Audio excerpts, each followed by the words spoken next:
Good evening and welcome to another Today's Crap Grandma Says Out Loud, because I have seen something that I think is very important to talk about and it can't wait. Today was the day that the protests, the peaceful protests against Project 2025 happened at noon at all 50 state capitals. And tonight there are protesters out who are protesting Trump's assertions that Gaza should be purged and that we should help do it, that we should take it over. I want to caution everybody who is going to these protests to be very careful, because this administration's goal is to look for any non-peaceful protest. In fact, I would say they're looking at any protest, because I wouldn't put it past them to plant people in amongst the peaceful folks at those peaceful protests just to cause violence in what would otherwise be a peaceful protest.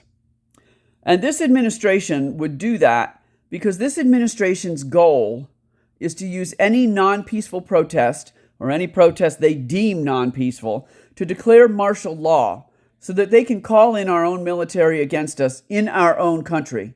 Mark my words on this, and I would lay money on a bet that it's coming. That kind of behavior by an administration is one of the earmarks of an authoritarian administration, and I believe we have that. So what happens if the protest turns violent, and what should you do if you see violence at what is otherwise a peaceful protest? Call the police and tell them there are people who are at the protest who are not part of the protest causing violence, and that the police should come and get the violent now. And then the peaceful group should move far away from the people seeking violence. The more distance, the better.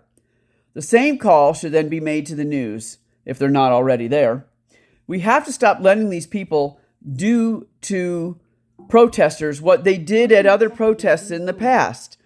Because this time, this administration means business, and they mean to have anybody who disagrees with them and him dispatched by our own military.